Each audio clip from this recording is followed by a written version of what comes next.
यह एक ऐसी दुनिया है जहाँ पैसों की कोई वैल्यू नहीं, यहाँ टाइम ही सब कुछ है। यहाँ अगर आपको कोई चीज खरीदनी है तो आपको उस चीज के बदले अपनी जिंदगी का कुछ टाइम देना पड़ेगा, तब जाकर आप उस चीज को खरीद पाएंगे। लेकिन इस दुनिया में एक अच्छी जिंदगी गुजारने के लिए आपके पास टाइम का होना भी जरूरी है, क्योंकि यहाँ जब किसी इंसान की एज 25 साल तक पहुंच जाती है तो उस इंसान के हाथ पर 1 साल का टाइम स्टार्ट हो जाता है। जिस पल काउंटडाउन 0 हुआ उसी पल वह इंसान खत्म। अमीरों के पास इतना टाइम था कि वह 1000 साल की जिंदगी भी जी सकते थे। अमीरों ने खुद के लिए एक अलग दुनिया बना ली थी जहां वो लोग एक सुकून भरी जिंदगी गुजार रहे थे, लेकिन वहीं दूसरी तरफ गेटो सिटी में रहने वाले गरीब लोग दिन रात मेहनत करके खुद के लिए टाइम कमाते थे, नहीं तो उनकी जिंदगी खत्म हो जाएगी। इन्हीं गरीबों की बस्ती में विल नाम का एक लड़का रहता था जिसकी घड़ी में सिर्फ 23 घंटे ही बचे थे। विल अपनी मॉम के साथ रहता था। अब क्योंकि 25 साल के बाद उम्र रुक जाती है, इसीलिए उसकी माँ 50 साल की होकर भी बहुत जवान दिख रही थी। आज विल की माँ का 50वां जन्मदिन था। विल अपनी मॉम का बर्थडे सेलिब्रेट करने के लिए पिछली रात ओवर टाइम करके एक शैंपेन की बोतल लाया था। यह देखकर विल की मॉम बहुत खुश हो जाती है और वो विल से कहती है कि मैं अपने पोतों को देखना चाहती हूँ, तुम किसी लड़की को डेट क्यों नहीं करते? जिस पर विल जवाब देता है कि इन सब चीजों के लिए टाइम किसके पास है। विल की मॉम ने उससे कहा कि इलेक्ट्रिसिटी बिल और बैंक से लिया हुआ लोन कल की डेट तक मुझे क्लियर करना होगा, नहीं तो हमें फाइन पड़ सकता है। इसीलिए अब मैं जा रही हूँ और कल रात तक सभी बिल्स और बैंक के लोन्स जमा करवा कर वापस आऊंगी। उसने कहा कि मेरे पास सिर्फ 3 दिन का टाइम है। इलेक्ट्रिसिटी बिल और बैंक का लोन चुकाने में मेरे पास लगभग सारा टाइम खर्च हो जाएगा, इसीलिए कल शाम को तुम जरूर बस स्टॉप पर मेरा इंतजार करना, ताकि मेरा सारा टाइम खत्म होने से पहले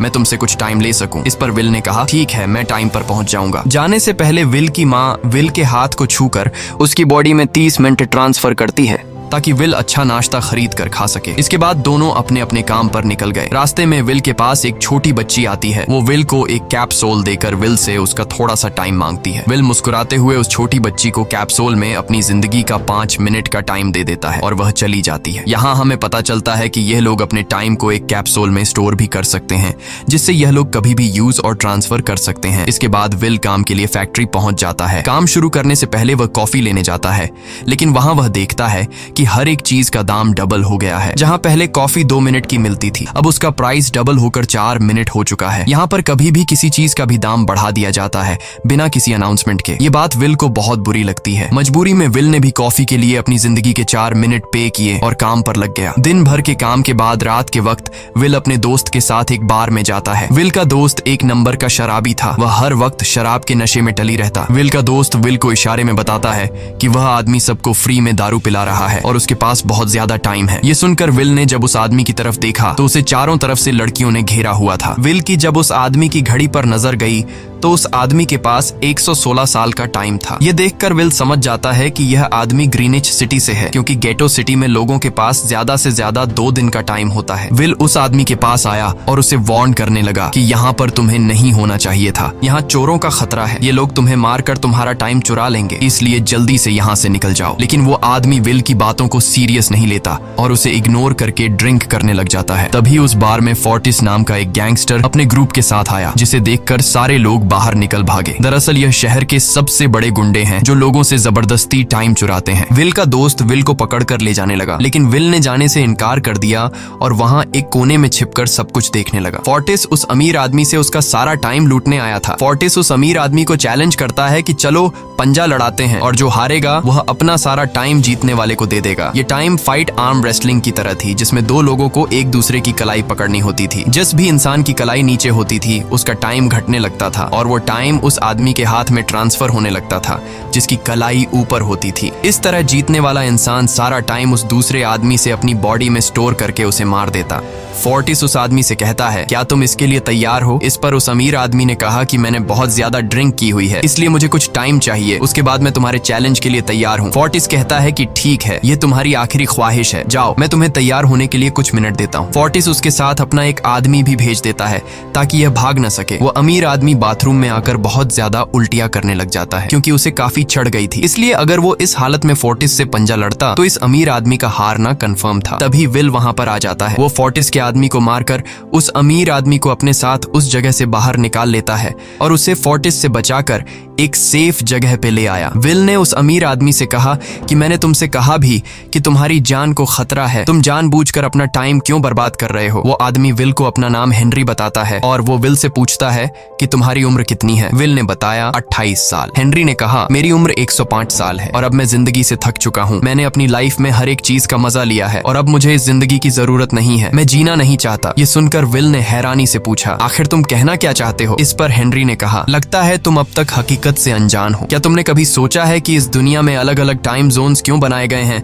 आखिर क्यों तुम्हारे टाइम जोन गेटो में किसी भी वक्त चीजों के दाम और टैक्स बढ़ा दिए जाते हैं? दरअसल महंगाई जानबूझकर बढ़ा दी जाती है ताकि गरीब लोग मरते रहें और उनकी मौत का फायदा ग्रीनविच टाइम जोन के अमीर लोगों को होता रहे। असल में ये सारा सिस्टम उन्हीं का बनाया हुआ है। जरा सोचो, वहाँ ग्रीनविच टाइम जोन में लोगों के पास जीने के लिए हजारों साल हैं, लेकिन यहाँ गेटो में तुम लोग हर रोज जीने के लिए मेहनत मजदूरी करते हो। ऐसा इसलिए है क्योंकि उन्होंने तुम्हें यह करने के लिए मजबूर किया है। वो लोग तुम लोगों को ज्यादा टाइम देना ही नहीं चाहते ताकि तुम लोग मजबूरी में उनके लिए काम करते रहो। वो लोग महंगाई बढ़ाकर तुम्हें ज्यादा से ज्यादा टाइम खर्च करने पर मजबूर करते हैं ताकि तुम्हारे टाइम से वो हमेशा की जिंदगी जी सकें। उन्होंने अपनी जिंदगी का हर एक दिन गरीबों की मौत से इकट्ठा किया है और मैं ऐसी जिंदगी बिल्कुल भी नहीं जीना चाहता जो किसी गरीब मजबूर इंसान की मौत से मिली हो। ये सब सुनकर विल समझ गया कि हेनरी बहुत ही नेक दिल इंसान है। हेनरी ने विल से आगे पूछा अगर तुम्हारे पास मेरे जितना टाइम होता तो तुम क्या करते? विल ने मुस्कुराकर कहा कि सबसे पहले मैं बार बार टाइम को देखना छोड़ देता, क्योंकि उस वक्त भी विल के पास सिर्फ 18 घंटे होते हैं। वो सोने से पहले, सोने के बाद, खाना खाते टाइम हर वक्त अपनी घड़ी देखता रहता है क्योंकि मुझे डर लगता है कि कहीं मेरा टाइम खत्म ना हो जाए और मैं मर न जाऊं। विल कहता है कि मेरी मॉम घर संभालने के लिए बहुत ज्यादा मेहनत करती है। अगर मेरे पास तुम्हारी तरह इतना ज्यादा टाइम होता तो मैं अपनी मॉम के लिए ग्रीनविच सिटी में एक अच्छा घर खरीदता और हम दोनों वहाँ पर खुशी से जिंदगी गुजारते। इसके बाद विल ने हेनरी से कहा आज रात हमें यहीं रुकना होगा, सुबह तक खतरा टल जाएगा, तब तुम वापस अपने घर लौट जाना। इसके बाद ये दोनों सो जाते हैं। सुबह उठकर हेनरी देखता है कि विल अभी भी सो रहा है। वो विल के पास आता है और उसके पास जितना भी टाइम होता है वो सारा का सारा विल को ट्रांसफर कर देता है और अपने पास कुछ ही मिनट बचाकर एक ब्रिज के ऊपर जाकर बैठ जाता है। विल जब नींद से जागा तो उसने देखा कि हेनरी वहां से जा चुका है।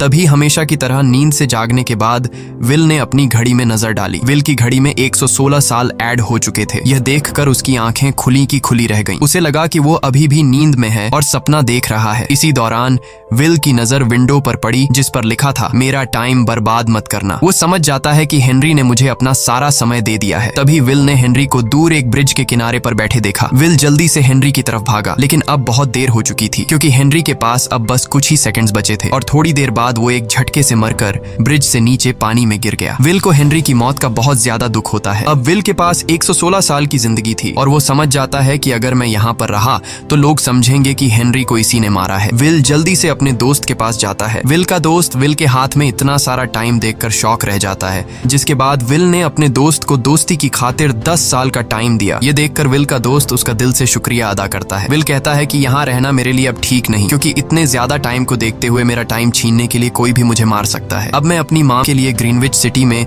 एक अच्छा सा घर खरीद सकता हूँ और वहाँ पर एक सेफ लाइफ गुजारूंगा। जिसके बाद विल अपने दोस्त को गुड बाय कहकर वहाँ से निकल जाता है और सीधा उस बस स्टॉप पर जाकर मॉम का इंतजार करने लगता है, जहाँ 2 दिन पहले उसकी मॉम ने उससे कहा था कि मैं इलेक्ट्रिसिटी का बिल और बैंक का लोन चुकाकर इस बस स्टॉप पर पहुंचूंगी। दूसरी तरफ विल की मॉम सारे लोन और बिल्स भरने के बाद घर लौटने के लिए बस में चढ़ी, पर तभी उसे पता लगा कि एक ही दिन में बस की टिकट के दाम डबल हो गए थे। पहले जहां टिकट 1 घंटे में आती थी वहीं अब प्राइस 2 घंटे हो गया था। ये देखकर विल की मॉम बहुत ज्यादा परेशान हो जाती है क्योंकि विल की मॉम के पास सिर्फ 1.5 घंटा बचा था। विल की मॉम बस ड्राइवर से रिक्वेस्ट करती है कि अगले स्टॉप पर मेरा बेटा उसे बाकी का टाइम दे देगा, लेकिन बस ड्राइवर ने साफ इनकार कर दिया और कहा कि अगर टाइम नहीं है तो फिर पैदल चली जाओ। लेकिन विल की मॉम को पता था कि अगला बस स्टॉप बहुत दूर है, अगर वह पैदल भी जाती है तो उसे पहुंचने में 2 घंटे लगेंगे। उस वक्त बस में ढेर सारे पैसेंजर्स सवार थे। विल की मॉम ने उनसे भी रिक्वेस्ट की पर किसी ने भी उनकी मदद नहीं की। इतने में ही बस वहां से निकल गई। विल की मॉम रेचल के पास पास ज्यादा टाइम नहीं बचा था, इसलिए वह दौड़ती हुई पैदल घर की तरफ भागने लगी। दूसरी तरफ विल अपनी मॉम के लिए फूलों का गुलदस्ता लिए बस स्टॉप पर उनका इंतजार कर रहा था, क्योंकि आज उसे अपनी मॉम का बर्थडे सेलिब्रेट करना था। बस जब उस स्टॉप पर पहुंची तो कई सारे पैसेंजर्स उतर आए, पर उनमें से विल की मॉम नहीं थी। विल यह देखकर परेशान हो जाता है और उसे समझ आ गया कि जरूर उसकी मॉम मुसीबत में है। वह उसी वक्त अपनी मॉम की तलाश में भागा। उधर रेचल के पास अब कुछ ही मिनट बचे थे। वह रास्ते में आने वाली गाड़ियों और लोगों के घरों का दरवाजा पीट पीट कर उनसे थोड़ा समय उधार मांग रही थी, लेकिन कोई भी उसकी मदद करने को तैयार नहीं था। इधर विल जब कुछ दूर गया तो उसे उसकी मॉम दौड़ती हुई नजर आ गई। अपनी मॉम को भागते हुए देख विल समझ गया कि उनके पास ज्यादा टाइम नहीं है। वह अपना हाथ आगे करके तेजी से उनकी तरफ दौड़ने लगा। उधर रेचल के पास अब सिर्फ 10 सेकंड्स ही रह गए थे। वह भी पूरी तेजी से विल की ओर भाग रही थी, लेकिन जैसे ही रेचल अपने बेटे विल के पास पहुंची, उसका टाइम खत्म हो जाता है और वह मर जाती है। यह देखकर विल को बहुत दुख होता है, क्योंकि उसने अपनी मॉम के लिए क्या कुछ नहीं सोचा था। वह चीख चीख कर रोने लगा। अगली सुबह तक हेनरी की डेड बॉडी टाइम कीपर्स को मिल चुकी थी। ये टाइम कीपर्स वहां पर इन्वेस्टिगेशन करते हैं। आज की दुनिया में टाइम कीपर्स होते थे जो पुलिस की तरह थे। इन टाइम कीपर्स का काम भी क्राइम को रोकना होता है। टाइम कीपर्स के ऑफिसर रेमंड ने उस जगह में अच्छी तरह से जांच की, लेकिन उसे कोई भी क्लू नहीं मिला। तभी रेमंड की नजर उस ब्रिज के पास लगे सीसीटीवी कैमरा की तरफ गई। वह सीसीटीवी फुटेज चेक करने सीसीटीवी रूम के लिए निकल पड़ा। दूसरी तरफ विल समझ चुका था कि उसकी मॉम की मौत के लिए ग्रीनिच में रहने वाले अमीर लोग ही जिम्मेदार हैं, जिन्होंने गेटो शहर के लोगों को एक एक सेकंड का मोहताज बना दिया है। अब विल उनसे बदला लेने ग्रीनिच की तरफ निकल पड़ा और यहाँ से होती है असल कहानी शुरू। ग्रीनविच सिटी में एंटर होने के लिए विल को 1 साल का टाइम खर्च करना पड़ा और ग्रीनिच सिटी जा पहुंचा। वहां जब विल ने अमीर लोगों का लाइफस्टाइल देखा तो उसकी आंखें खुली की खुली रह गईं। वहां लोगों के पास इतना टाइम था कि वो लोग मरने का नाम तक भूल गए थे। यहाँ पर अमीर लोग के बॉडीगार्ड के पास भी 100 साल से भी ज्यादा का टाइम था। ये देखकर विल गुस्से से लाल हो जाता है, क्योंकि विल जिस शहर से आया था वहाँ पर लोगों के पास सिर्फ 24 घंटे की जिंदगी थी। विल वहाँ एक महंगे होटल में रुकता है। खाना खाते दौरान एक बहुत ही खूबसूरत लड़की विल को देखती है, जैसे उसे विल पसंद आ गया हो। दूसरी तरफ टाइम कीपर रेमंड हेनरी की मौत के वक्त का सीसीटीवी फुटेज चेक कर रहा था। तभी उसे फुटेज में विल दिखाई देता है। हालांकि कैमरा ने हेनरी को ब्रिज से गिरते हुए रिकॉर्ड नहीं किया था, लेकिन उस फुटेज में विल ब्रिज के पास खड़ा नजर आ रहा था, जिससे रेमंड को विल पर शक होने लगा। इसलिए रेमंड ने अपनी टीम को विल के बारे में जानकारी इकट्ठा करने को कहा। रिसर्च के दौरान टाइम कीपर्स को यह बात पता चल जाती है कि विल नाम का एक आदमी बहुत सारा टाइम खर्च करके ग्रीनविच सिटी में एंटर हो गया है, जिससे रेमंड को यह बात कंफर्म हो जाती है कि विल ने ही हेनरी को मारा है। रेमंड उसी वक्त अपनी टीम के साथ ग्रीनविच शहर की ओर रवाना हो गया। दूसरी ओर ग्रीनविच शहर में विल एक कैसीनो में आया, जहाँ कुछ अमीर लोग पोकर खेल रहे थे। विल भी उनके साथ बैठ जाता है। एक नए आदमी को देखकर ये लोग उस पर हंसने लगते हैं, लेकिन विल गैम्बलिंग में माहिर था।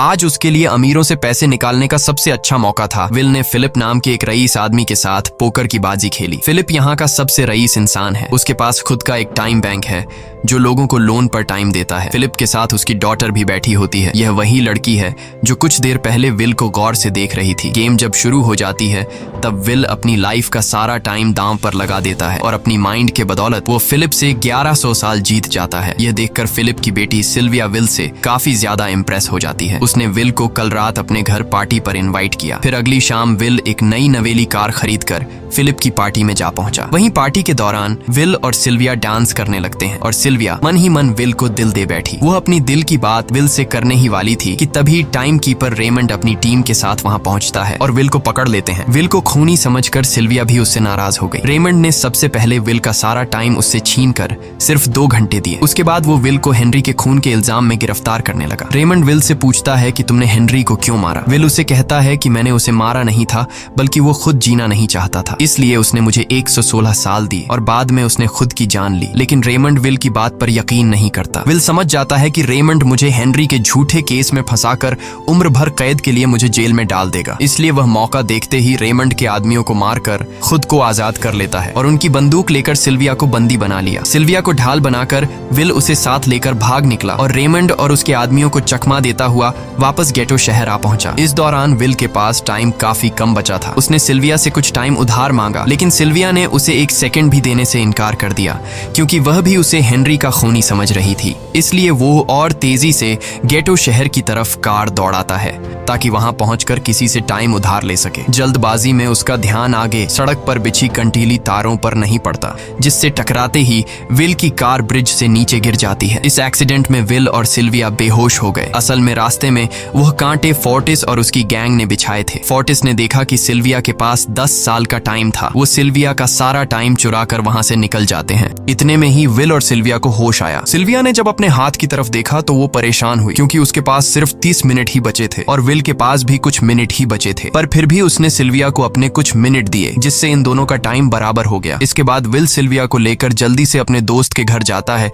जिसे उसने 10 साल दिए थे। जब उसके दोस्त की वाइफ ने दरवाजा खोला और उसने विल को देखा तो उसने विल से नाराजगी जताते हुए कहा, तुम्हारे दिए हुए 10 साल ने मेरे हस्बैंड की जान ले ली। उसने सारा टाइम शराब में उड़ा दिया, जिससे उसकी मौत हुई। ये सुनकर विल मायूस हो गया, लेकिन अब इन दोनों के पास भी ज्यादा टाइम नहीं था। अगर यह दोनों जल्दी से कुछ नहीं करते तो इनकी भी मौत पक्की थी। तभी विल ने सिल्विया के कानों में ईयरिंग देखी, जो हीरे की थी। उसे बेचकर विल और सिल्विया को 2 दिन का टाइम मिल गया। इसके बाद विल सिल्विया को लेकर फोन बूथ पर आया। उसने सिल्विया के पिता फिलिप को कॉल किया और बताया कि उसकी बेटी अब तक सही सलामत है। उस वक्त रेमंड भी फिलिप के पास ही मौजूद था और विल को भी पता था कि रेमंड भी वहाँ मौजूद है। विल ने सिल्विया को छोड़ने के बदले 10,000 साल का टाइम मांगा और वो 10,000 साल टाइम बैंक के जरिए गरीब लोगों में बांटने को कहा और कल सुबह तक का टाइम दिया। हालांकि फिलिप के लिए यह रकम कुछ भी नहीं थी, पर फिलिप किसी भी कीमत पर गरीबों को टाइम नहीं देना चाहता था। इधर विल सिल्विया को अपने घर ले आया, जहाँ पर दोनों सुबह होने का इंतजार कर रहे थे। इसी दौरान सिल्विया ने विल से पूछा कि उसकी फैमिली कहाँ है। इस पर विल ने बताया कि पिछली रात ही टाइम न होने की वजह से मेरी माँ की डेथ हुई। ये सुनकर सिल्विया को बहुत बुरा लगता है और उसे एहसास होता है कि यहाँ गरीब लोग हर पल मौत के डर में जीते हैं। उन्हें एक दिन का टाइम कमाने में कितनी मेहनत करनी पड़ती है। अगली सुबह बैंक खुलते ही विल और सिल्विया खिड़की से बैंक पर नजर रखने लगे, लेकिन बैंक ने गरीबों में टाइम नहीं बांटा। सिल्विया यह देखकर बहुत मायूस हो गई कि टाइम के आगे उसके पिता के लिए अपनी बेटी की भी कोई कीमत नहीं थी। अब सिल्विया को समझ आ गया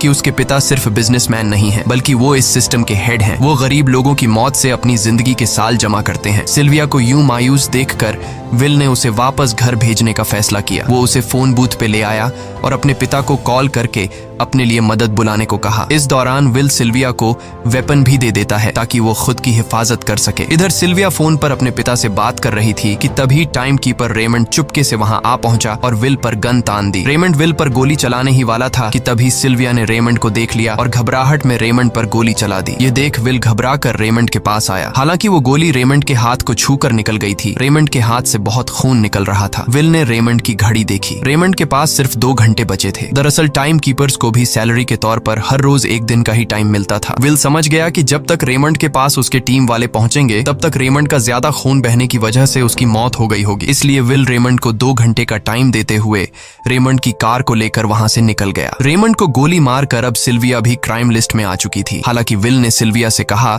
कि वो अभी इन सब से निकल सकती है, लेकिन ग्रीनिच में सिल्विया की जिंदगी पिंजरे में कैद पंछी की तरह थी। उसके पिता फिलिप ने उस पर बहुत सारी पाबंदियां लगा दी थीं, पर यहाँ आकर उसे आजादी का एहसास हो रहा था, क्योंकि यहाँ वो अपनी मर्जी की मालिक थी और सिल्विया समझ जाती है कि यहाँ पर लोगों के साथ गलत हो रहा है। अब वह भी गरीबों को उनका हक दिलाने में विल के साथ थी। विल और सिल्विया ने मिलकर अमीरों को लूटना शुरू कर दिया। सिल्विया, जो कि ग्रीनिच सिटी के चप्पे चप्पे से वाकिफ थी, इसलिए इन दोनों ने प्लान बनाया कि वो ग्रीनिच सिटी में बैंक से टाइम कैप्सूल चुराएंगे और उनको गरीबों में बांट देंगे। सिल्विया ने सबसे पहले अपने पिता फिलिप के कई सारे बैंक्स में डाका डाला, क्योंकि फिलिप ने गरीबों की मौत से वह सारा टाइम इकट्ठा किया था। इन दोनों ने तिजोरी से सभी टाइम कैप्सूल एक बैग में पैक करके वहां से निकल गए और उन्हें गरीबों में बांटने लगे। इतनी बड़ी चोरी करने के बाद अब सरकार भी इन दोनों से तंग आ चुका था। इसीलिए सरकार ने इन दोनों के सर पर 10 साल का टाइम इनाम रख दिया। ये खबर सुनते ही गैंगस्टर फोर्टिस अब इन दोनों को कुत्ते की तरह ढूंढने लगा। लेकिन विल और सिल्विया हर रोज अपना ठिकाना बदलते रहते थे, जिससे वो किसी के हाथ नहीं आते थे। यह दोनों एक होटल में छुपे हुए थे। इनके पास टाइम की कमी तो थी नहीं, इसलिए उन्होंने पूरे होटल को ही बुक कर लिया था। फोर्टिस इन दोनों की तलाश में उस होटल के बाहर आ पहुंचा। वहां उसने कुछ लोगों को पकड़कर उनसे विल और सिल्विया के बारे में पूछने लगा, लेकिन उन लोगों पर विल और सिल्विया के बहुत एहसानात थे, इसलिए ये लोग मरने के लिए तो तैयार थे, पर विल और सिल्विया का ठिकाना बताने के लिए तैयार नहीं थे। लेकिन जब फोर्टिस ने उन लोगों पर बहुत ज्यादा जोर जबरदस्ती की तो उनमें से एक बंदा मौत के डर से फोर्टिस को उस होटल के बारे में बता देता है जहां विल और सिल्विया छुपे हुए थे। जिसके बाद फोर्टिस फौरन अपनी गैंग के साथ वहां पर पहुंच जाता है और इन दोनों को पकड़ लेता है। अब विल और सिल्विया का उनसे बच पाना नामुमकिन नामुमकिन था। फोर्टिस ने विल को एक टेबल पर बैठा दिया और उसे टाइम फाइट के लिए चैलेंज किया। विल समझ गया कि अगर मैंने चैलेंज से इनकार किया तो फोर्टिस के गैंग वाले लोग मुझे मार देंगे, इसलिए क्यों ना आज इसके साथ पंजा आजमाया जाए। फोर्टिस और विल ने एक दूसरे की कलाई पकड़ ली और मौत का खेल शुरू हुआ। फोर्टिस माहिर खिलाड़ी था, उसने शुरुआत में ही विल का हाथ नीचे कर दिया, जिससे विल का टाइम तेजी से फोर्टिस में ट्रांसफर होने लगा। लेकिन विल बिल्कुल जोर ही नहीं लगा रहा था, जैसे कि वो जानबूझकर हार रहा हो। पर जैसे ही विल के पास अपनी लाइफ के 3 से 4 सेकंड बचे, तभी विल ने अपनी पावर दिखाई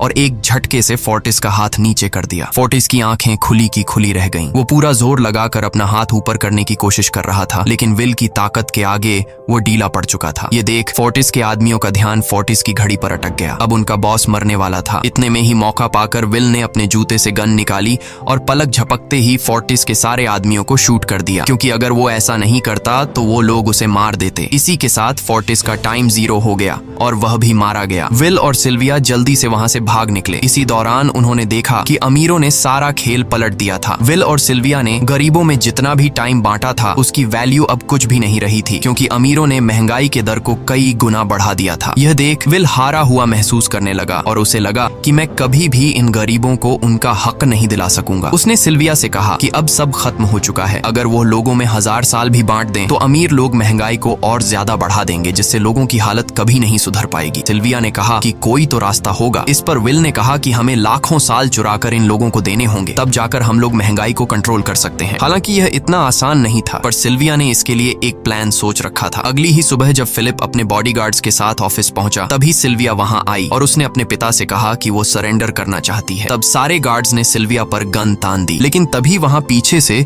गार्ड के बेस में छिपा विल वहां आ पहुंचा। उसने फिलिप के सर पर गन रखी और उसके जरिए लॉकर का दरवाजा खुलवाया। विल और सिल्विया ने फिलिप के लॉकर से एक टाइम कैप्सूल चुरा लिया, जिसमें 10 लाख साल का टाइम मौजूद था। इस टाइम कैप्सूल का एक साल गरीबों की ही मौत से आया था। विल और सिल्विया वह टाइम कैप्सूल लेकर भाग जाते हैं। इधर रेमंड को जब यह बात पता चली तो वह फौरन विल और सिल्विया के पीछे लग गया। जब रेमंड ने अपने हाथ पर घड़ी को देखा तो उसके पास 1 घंटे से भी कम टाइम बचा हुआ था। वह हेडक्वार्टर कॉल करके कहता है कि मुझे मेरी सैलरी कैप्सूल में भेज दो, मेरे पास टाइम कम है। लेकिन इससे पहले कि वह अपनी बॉडी में कैप्सूल से टाइम ट्रांसफर कर पाता, उसे विल की कार दिख जाती है और वह कैप्सूल से अपनी बॉडी में बिना टाइम ट्रांसफर किए उनके पीछे लग जाता है, क्योंकि अगर वो 10 लाख साल गरीबों को मिल जाते तो गेटो टाइम जोन का हर एक इंसान अमर हो जाता और अमीरों का बनाया पूरा सिस्टम तहस नहस हो जाता। रेमंड ने विल और सिल्विया को पकड़ने के लिए अपनी पूरी जी जान लगा दी, लेकिन वो उन्हें रोक नहीं पाया। विल और सिल्विया रेमंड को चकमा देकर गेटो शहर आ गए